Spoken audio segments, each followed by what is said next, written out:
jouer et travailler sur le temps. Et j'aurais besoin d'une montre parce que nos montres ici ne fonctionnent pas pour que je garde le cap sur le temps. Nous sommes à 11h26, donc normalement c'est déjà la fin de la prédication. Amen. Alléluia.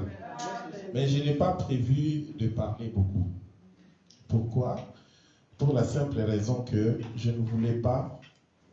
Est-ce qu'ils ont branché le... C'est branché? Ah, merci. Je ne voulais pas intervenir beaucoup aujourd'hui. Je voulais plutôt que vraiment le Saint-Esprit nous conduise et nous anime. Amen. Amen. J'avais pris dans ma préparation le temps de regarder, d'écrire. J'avais tous les messages et tout. Et après, ça ne passait pas. Et j'ai laissé tout de côté. C'est que je voudrais te dire tout simplement que nous allons nous mettre debout et lire Actes des Apôtres chapitre 2. La parole de Dieu nous dit ceci dans Actes des Apôtres chapitre 2 au verset 1er. Le jour de la Pentecôte, ils étaient tous ensemble dans le même lieu. Tout à coup, il vint du ciel un bruit comme celui d'un vent impétueux, et il remplit toute la maison où ils étaient. Des langues semblables à des langues de feu leur apparurent séparées les unes des autres, et se posèrent sur chacun d'eux. Ils furent tous remplis du Saint-Esprit et se mirent à parler en d'autres langues, selon que l'Esprit leur donnait de s'exprimer. Amen. Au verset 5, « Or, il y avait en ces jours à Jérusalem des Juifs, hommes pieux de toutes les nations qui sont sous le ciel. Au bruit qui eut, la multitude accourut, et elle fut confondue parce que chacun les entendait parler dans sa propre langue. Ils étaient tous dans l'étonnement et la surprise, et ils se disaient les uns aux autres, « Voici ces gens qui parlent, ne sont-ils pas tous Galiléens? Et comment les attendons-nous dans notre propre langue, à chacun dans notre langue maternelle? Parthes, Médès, Élamites, ceux qui habitent la Macédoine, la Judée, la Cappadoce, le pont d'Asie, la Phrygie, la Pamphylie, l'Égypte, les territoires de la Libye voisine, de Cyrène, et ceux qui sont venus de Rome, juifs et prosélytes, crétois et arabes, comment les entendons-nous parler dans nos langues des merveilles de Dieu? Ils étaient tous dans l'étonnement, et ils ne sachant que penser, ils se disaient les uns les autres, « Que veut dire ceci ?» Amen. Amen. Que Dieu bénisse sa parole. Nous pouvons nous asseoir. Bien-aimés, un jour, je me suis présenté le jour de la Pentecôte. L'église était très grande, avec beaucoup de personnes. Et avant de prêcher, le jour de la Pentecôte, on ne prêche que le Saint-Esprit. Je me suis préparé pour ça, et quand je suis arrivé à l'église pour prêcher, Dieu m'a donné un autre message avant d'entrer. Et je suis entré dans la salle, les gens étaient la foule, les gens étaient même dehors. Et j'ai commencé à prêcher. Quand j'ai commencé à prêcher, j'ai prêché sur l'amour.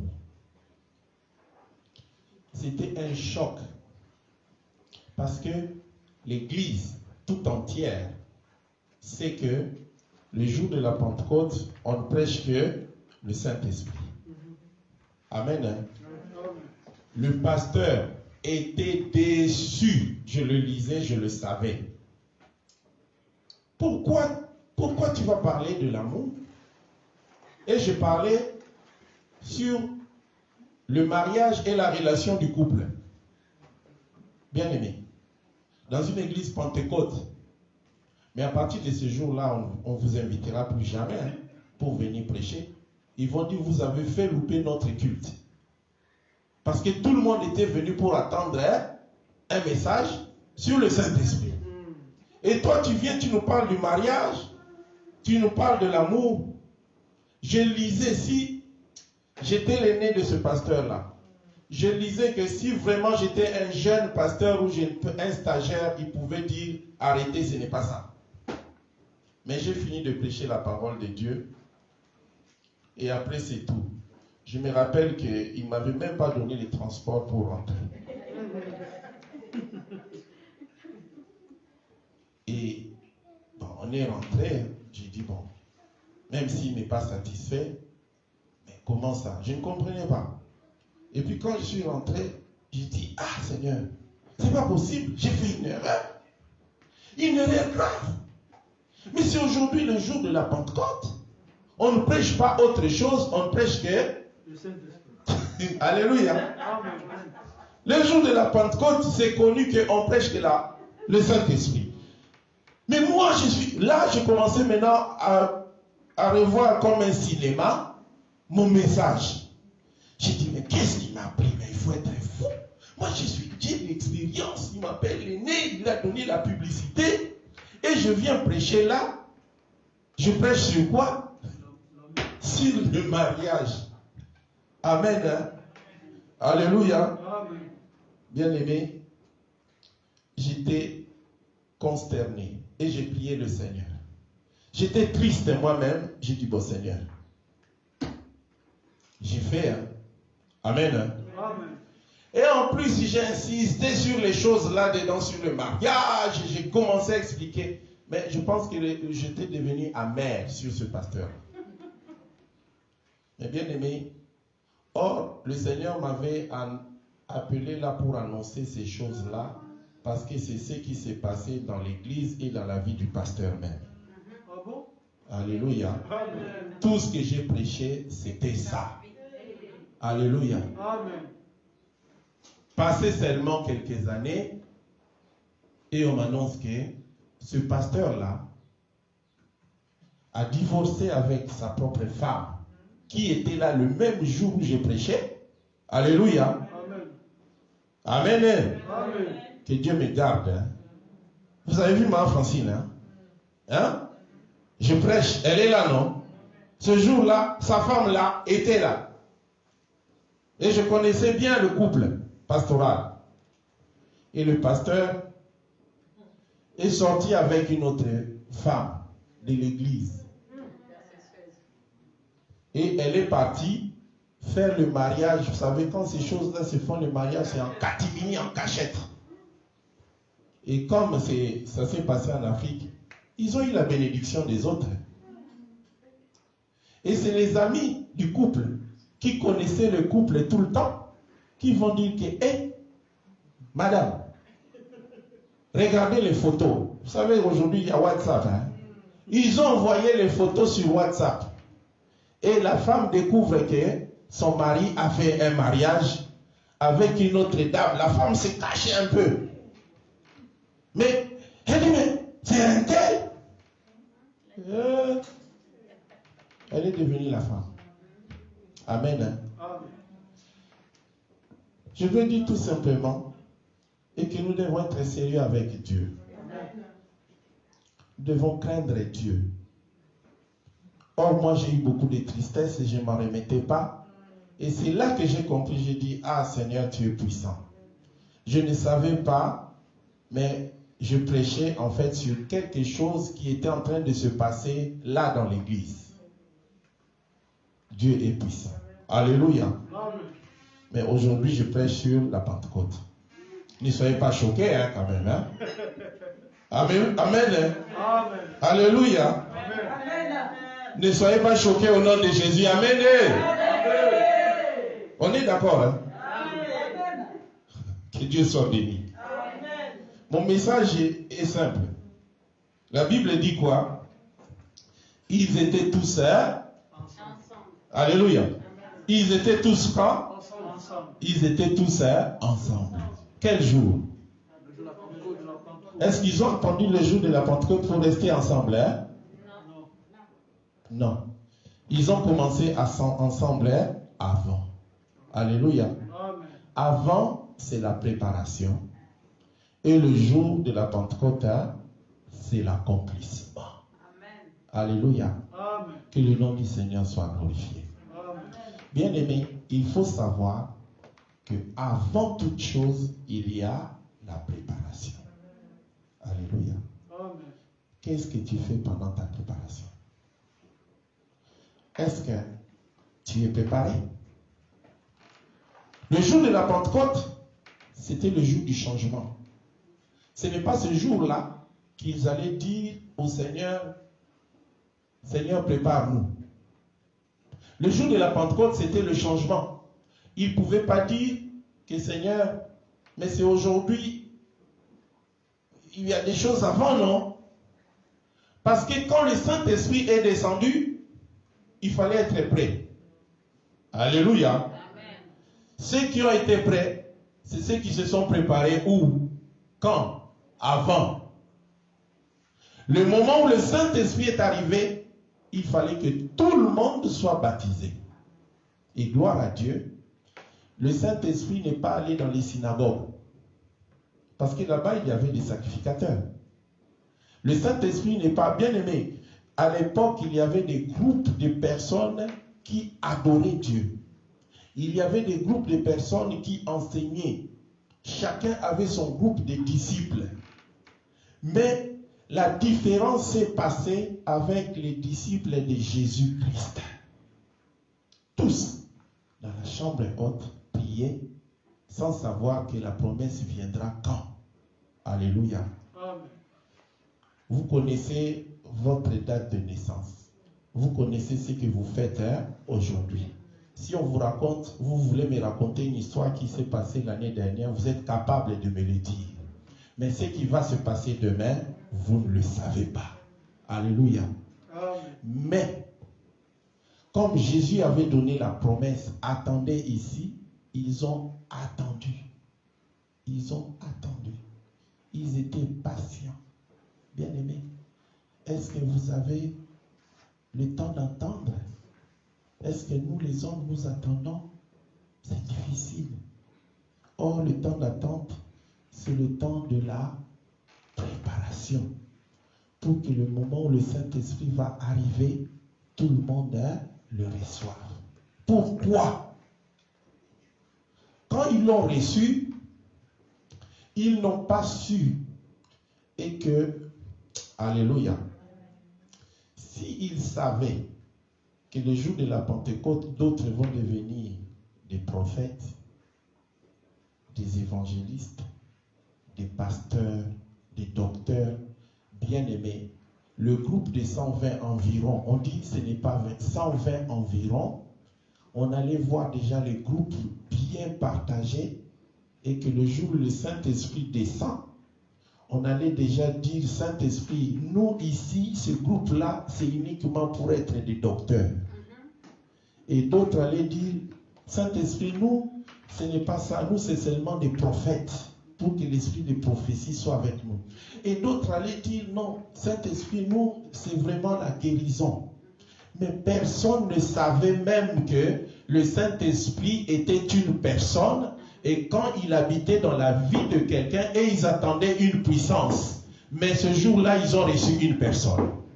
C'est la personne de Dieu. Amen. Alléluia. Amen. Ils attendaient une puissance descendre comme Dieu descendait. Mais ce jour-là, c'était la présence de Dieu même qui a rempli les lieux. Comme cela s'est passé dans l'Ancien Testament. Mais sans savoir, et que quand l'Esprit de Dieu est en toi, il amène des dons. Il amène des fruits de l'Esprit. Mais eux, ils ne savaient pas. Parce qu'on leur a dit, vous ne recevrez que qui? Le consolateur. Bien aimé, un consolateur. Est-ce que tu vas attendre quelqu'un du consolateur? Oui. Alléluia. Un consolateur, il joue son rôle quand? Quand il y a deuil. C'est quand il y a deuil, non? Et quand il y a deuil, c'est là qu'on a besoin de qui? consolateur. Parce que le consolateur ne vient là que pour t'aider à surpasser le deuil, pour t'aider à sortir du deuil. C'est là qu'on attend le consolateur. Mais or, ce consolateur-là, que Jésus parlait, il leur a dit le consolateur, mais c'était son nom. Mais il y avait quelque chose de caché sous le consolateur qu'on pouvait le découvrir que quand on l'aura expérimenté. Amen. Sans expérience, tu ne peux pas avoir tous les dons que le Saint-Esprit a amenés. Alléluia. C'est pour cela, bien aimé. Ce n'est pas que le Saint-Esprit. D'ailleurs, Jésus leur a dit, quand vous le recevez, vous serez d'abord mes témoins. Un témoin. Donc aujourd'hui, que tu sois pasteur, docteur et tout ça, d'abord, il faut être témoin. Amen. Alléluia. Amen. Notre sœur a témoigné parce qu'elle est qui? Témoin. Amen. Maintenant, appelons notre sœur. Tu vas dire, ce que tu as annoncé là, c'est faux. Je pense qu'elle va vous prendre dans le cou là, elle va vous jeter. En plus, elle est bien robuste. Venez. Alléluia. Amen. Amen. Amen. Alléluia. Quand quelqu'un rend témoignage, il ne faut pas jouer avec ça. Parce que vous lui dites que tu n'as rien vu. Il dit, mais toi tu étais là quand ça s'est passé, mais bien, mais vous cherchez des problèmes. Alléluia. Un témoin, on appelle aussi témoin oculaire. Elle a dit quoi? C'est que j'ai vécu, c'est que j'ai vu dans ma vie. Je vous l'expliquerai. Alléluia. Parce que quand je témoigne, c'est là que ma vie était enterrée, maintenant ma vie est ressuscitée avec Christ. Bien aimé, le Saint-Esprit vient. Alléluia. Il y a des choses qui sont cachées en toi, que ni toi, ni moi, je connais. Il y a d'autres choses que tu as, qui ont des valeurs qui sont très très importantes, mais ça se trouve en toi. Des fois même, tu rentres dans une formation, ça ne sortira pas. Des fois, tu as un grand diplôme, tu sors avec, ça ne sortira pas. Mais, alléluia, alléluia. Est-ce que je suis en train de parler avec quelqu'un? Alléluia. Et il y a ces choses-là qui ne pourront être révélées que quand le Saint-Esprit va prendre place. Tu as des choses de valeur en toi, mais ça ne sortira que quand le Saint-Esprit va s'asseoir et il commence à te révéler toutes les choses dont tu es capable de faire. Mais aujourd'hui, tu es dans l'incapacité. Donc, expérimenter le Saint-Esprit, c'est aller au-delà de ce que toi tu penses. C'est aller dans une autre dimension spirituelle. Recevoir le Saint-Esprit en soi. Alléluia. Je bénis le Seigneur de voir notre fille chanter. Qu'est-ce que tu as quel âge? 12 ans. À 12 ans. Gloire à Dieu. Ma fille, que Dieu te bénisse. Alléluia. Que ta vie soit redressée. À 12 ans, quand tu vas avoir 15 ans, tu vas commencer à dire, j'ai déjà 3 ans d'expérience dans les champs. Alléluia. Parce que dans les 3 ans, le Saint-Esprit va te conduire, même à 12 ans. Alléluia. Alléluia. Quand elle chante, le premier jour qu'elle a chanté, j'avais des larmes ici. J'ai dit, Seigneur, comment tu peux cacher des talents comme ça au milieu de nous? Alléluia. Une église, ce n'est pas pour étouffer les talents, mais c'est pour les sortir. Alléluia. Hey, alléluia. Alléluia. Ce qu'elle est en train de faire, si nous on l'étouffe ici, Dieu va le prendre, il va le sortir et il va aller ailleurs. Et après on aura que les YouTube pour regarder. Mais elle était dans notre église. Alléluia. Vous savez, il y a des prédicateurs lui-même. Il était dans notre église. Voilà comment c'est devenu. Mais dans votre église, vous avez fait quoi? Amen. L'église révèle les talents. Mais ces talents-là, c'est pour la gloire de Dieu. Le Saint-Esprit révèle les talents, mais pour que cela ne soit pas ni piétiné, ni enterré. Et cela doit sortir pour la gloire de Dieu. Alléluia. Sinon, il y a un chemin, il y a un lieu qui n'attend pas qu'on... Alléluia. Il y a un lieu qui n'attend pas l'approbation. C'est la rue. C'est la rue.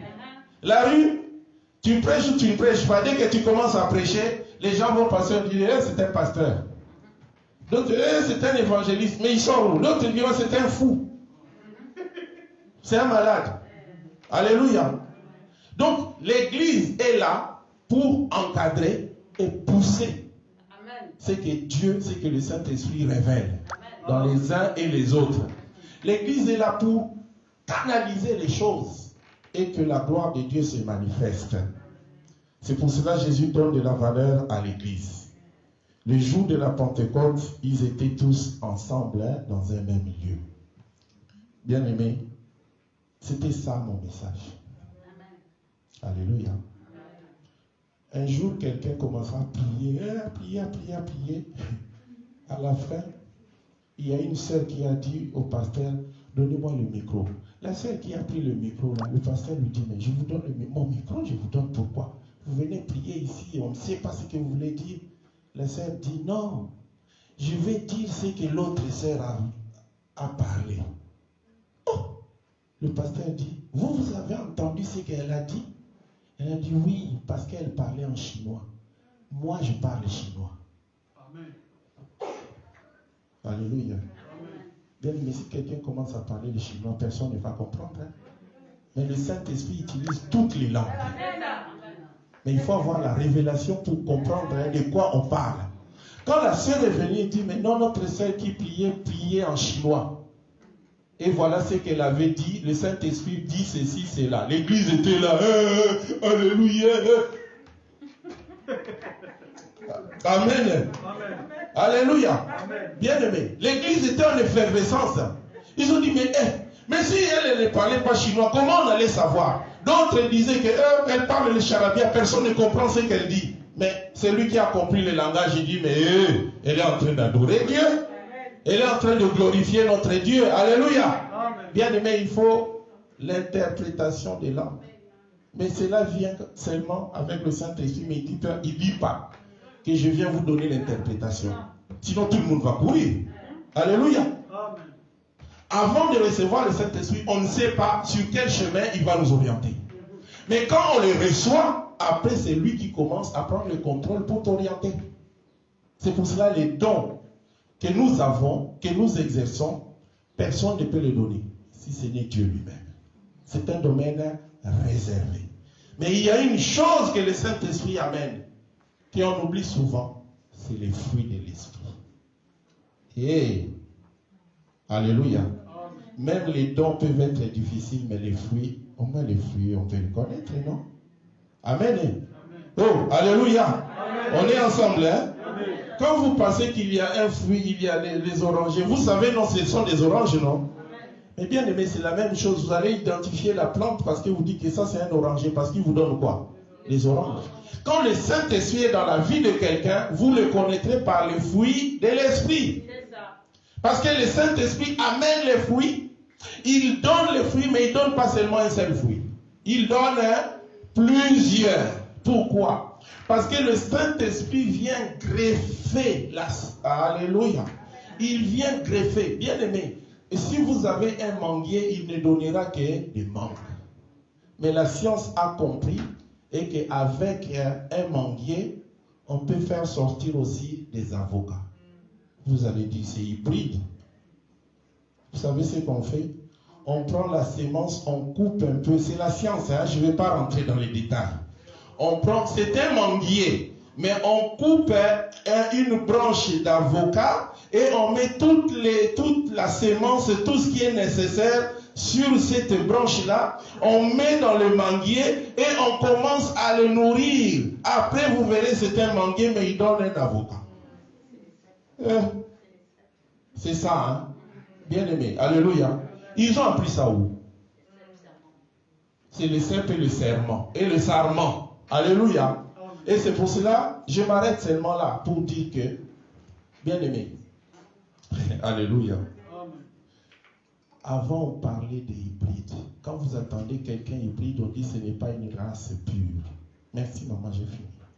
On disait que ce n'est pas une race pure. Aujourd'hui, dans les voitures, qu'est-ce que vous entendez? Dans les voitures, qu'est-ce que vous entendez? Hybride. Hybride, hein?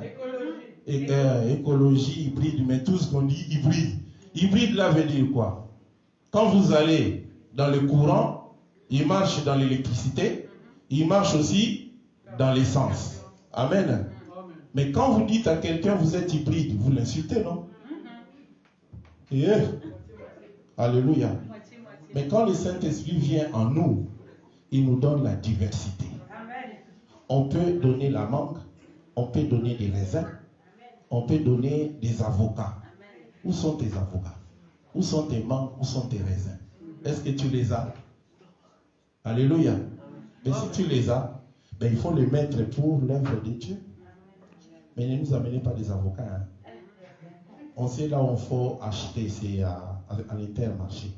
Je parle des fruits de l'esprit. Que Dieu vous bénisse. Nous allons nous mettre debout, nous allons prier. Alléluia. Nous prions le Seigneur pour demander que le Saint-Esprit nous visite en ce moment.